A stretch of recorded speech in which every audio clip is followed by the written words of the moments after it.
So, erectile dysfunction అనగానే చాలామంది ఏం చేస్తుంటారంటే, ఎవరిని సంప్రదించకుండా, ఏ డాక్టర్‌ని సంప్రదించకుండా, ఏదో తెలిసిన మెడికల్ షాప్‌కెళ్తూ ఉంటారు. అక్కడ తెలిసి తెలియకుండా ఆ మెడికల్ షాప్ అతను కూడా కొన్ని రకాల మెడిసిన్స్ ఇస్తూ ఉంటారు. మొదటగా ఇది వాడండి 25 ఎంసీజీతో చాలా బాగుంటది, అద్భుతంగా ఉంటదని చెప్పేసి మెడిసిన్స్ ఇస్తూ ఉంటారు. తర్వాత అది పని చేయట్లే అంటే 50 ఎంజీజీ వాడండి సార్, దీంతో ఇంకా బాగుంటుందని చెప్పేసి చెప్తుంటారు. సోహాగ్రా అంటారు, వయాగ్రా అంటారు. చాలా రకాల మెడిసిన్స్, చాలా బ్రాండ్స్ మార్కెట్‌లో ఉన్నాయి.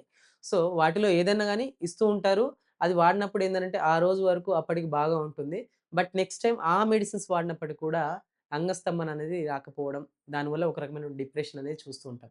అండ్ కొన్ని కొన్ని సందర్భాల లోపల ఓవర్ డోసేజ్ వల్ల ఏమవుతుందనంటే, ఎక్కువ గిడ్డీనెస్ రావడం కావచ్చు, హెడేక్ రావడం కావచ్చు, బ్లడ్ సర్క్యులేషన్ అనేది ఎక్కువగా పెరిగిపోయి, ఒక రకమైనటువంటి చిరాకు, కోపం, ఆవేశం అనేది పెరిగిపోవడం కావచ్చు. ఇవన్నీ కూడా ఆన్ కౌంటర్ మీకు లభించేటువంటి మెడిసిన్స్ వల్ల వచ్చేటువంటి సైడ్ ఎఫెక్ట్స్ అన్నమాట. సో, ఇలాంటి సైడ్ ఎఫెక్ట్స్ లేకుండా హోమియోపతి వైద్య విధానం లోపల చాలా చక్కటి మెడిసిన్స్ అన్నమాట. అంటే చూడడానికి చిన్న పిల్స్‌లా ఉంటాయి, డ్రాప్స్‌లా ఉంటాయి, టాబ్లెట్స్ ఉంటాయన్నమాట. సో, కండిషన్‌ని బట్టి వాళ్ళు ఉన్నటువంటి ఎరెక్టైల్ డిస్‌ఫంక్షన్ ఏ విధంగా ఉంది? మైల్డ్‌గా ఉందా? మోడరేట్‌గా ఉందా? సివియర్‌గా ఉందా? ఆ సందర్భాన్ని అనుసరించి మనం ఆ మెడిసిన్స్ అనేది చాలా సింపుల్ మెడిసిన్స్ అన్నమాట. ఈ సింపుల్ మెడిసిన్స్ ఈజీగా తీసుకున్నటువంటి మెడిసిన్స్ తోటి ఒకసారి మెడికేషన్ వల్ల, హోమియోపతి మెడిసిన్స్ వాడడం వల్ల శాశ్వతంగా మళ్ళీ ఎప్పటికి కూడా ఈ ప్రాబ్లమ్ అనేది రాకుండా ప్రివెంట్ చేసుకోవడానికి అవకాశం ఉంటుంది. అంటే మెయిన్‌గా ఏంటనంటే నేనేం చెప్తున్నానంటే, ఏదో ప్రాబ్లమ్ వచ్చిందనంటే తె తెలిసిన మెడిసిన్స్ ఏదో వాడడం కాదు.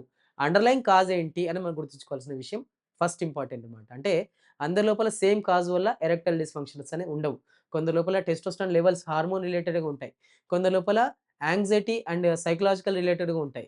కొందరి లోపలగా మన సర్క్యులేషన్ లోపల కొన్ని ఇష్యూస్ ఉండడం వల్ల కూడా ఎరెక్టైల్ డిస్‌ఫంక్షన్స్ ఉంటాయి. సో, అన్నిటికి ఒకే మందులాగా ఏదో ఆన్ కౌంటర్ దొరికే టాబ్లెట్ వేసుకోవడం వల్ల ఏమవుతుందంటే, ఆ మెడిసిన్స్ వాడితే గాని ఇంకా మనం ఫర్దర్‌గా అంటే ఎస్పెషల్లీ సైకలాజికల్ ఒరిజిన్‌లో చూసినట్లయితే వాళ్ళకి ఎలాంటి మెడిసిన్స్ కూడా అవసరం లేదు. వాళ్ళకేందనంటే జస్ట్ డైట్ లోపల కొన్ని మార్పులు చేసుకున్నా కానీ, ఆ ప్రాబ్లమ్ అనేది అధిగమించడానికి అవకాశం ఉంటుంది. అది తెలియకుండా మనం ఏం చేస్తుంటాం అంటే, ఆన్ కౌంటర్ దొరికే టాబ్లెట్స్ వాడడం వల్ల, ఆ టాబ్లెట్ యేసుకుంటేనే ఇంక ఫర్దర్‌గా మనం చేస్తాం, లేకపోతే చేయలేము అనే ఒక సిట్యుయేషన్ ఏర్పడుతుందనమాట.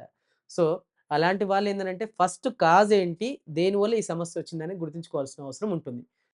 సో, చాలామంది ఏందనుకుంటారంటే, సో, హోమియోపతి మెడిసిన్స్ వాడితే చాలా రోజులు వాడాలా? సో, ఇన్‌స్టంట్‌గా మాకు రిజల్ట్ ఆన్ కౌంటర్ దొరికే టాబ్లెట్ ఈరోజు యేసుకుంటే ఇప్పుడే ఇమ్మీడియేట్‌లీ యాక్షన్ వస్తుంది. నేను ఇంత చిన్నదానికి కొన్ని నెలలు కావచ్చు, కొన్ని వారాలు కావచ్చు, ఎందుకు వాడాలని చెప్పేసి అనుకుంటుంటారన్నమాట. కాకపోతే ఏందంటే, అండర్‌లైన్ కాజ్ ఏంటనేది గుర్తించి మెడిసిన్స్ ఇచ్చినట్లయితే, యాజ్ ఈక్వల్ మీకు వేరే మెడిసిన్స్ అయితే ఎంత ఫాస్ట్‌గా, ఎఫెక్టివ్‌గా రిజల్ట్స్ ఇస్తున్నాయో, సేమ్ అదే మాదిరిగా హోమియోపతిలో కూడా మెడిసిన్స్ అనేది అందుబాటులో ఉంటాయన్నమాట. ఆ మెడిసిన్స్ వాడడం వల్ల హోమియోపతి మెడిసిన్స్ వాడడం వల్ల ఎలాంటి సైడ్ ఎఫెక్ట్స్ ఉండవు.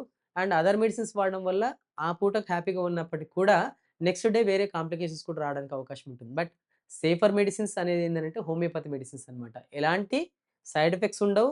And at the same time ఫాస్ట్‌గా, అక్యురేట్‌గా మనం మెడిసిన్స్ ఇచ్చినట్లయితే ఇమ్మీడియేట్‌లీ రిజల్ట్స్ రావడానికి కూడా అవకాశం ఉంటుంది. సో, కారణం ఏంటనేది గుర్తించి ప్రాపర్ వేలో మెడిసిన్స్ అనేది అందించినట్లయితే హోమియోపతి లోపల కూడా అద్భుతంగా ఇన్‌స్టంట్‌గా రిజల్ట్స్ ఇచ్చేటువంటి మెడిసిన్స్ కూడా అందుబాటులో ఉన్నాయన్నమాట. సో, చాలామంది ఏందనంటే హోమియోపతి మెడిసిన్స్ ఎప్పుడు వాడితే బావుంటుంది అనేది చాలామంది ఉన్నటువంటి అపోహ అన్నమాట. సో, మార్నింగ్ తీసుకుంటే ఈవినింగ్ అవుతుంది అనేది అనుకుంటారు. But as like other medicines homeopathy medicines కూడా before 1 hour or before 2 hours ముందు మెడిసిన్స్ తీసుకోవడం వల్ల కూడా ఈ ఎరెక్షన్స్ అనేది స్ట్రాంగ్‌గా చేసుకోవడానికి కూడా అవకాశం ఉంటుంది.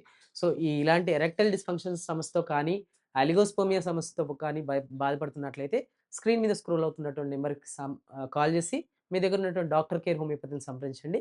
ఖచ్చితంగా సెక్షువల్ రిలేటెడ్‌గా ఉన్నటువంటి ప్రాబ్లమ్స్ అన్నిటిని కూడా అధిగమించడానికి అవకాశం ఉంటుందన్నమాట.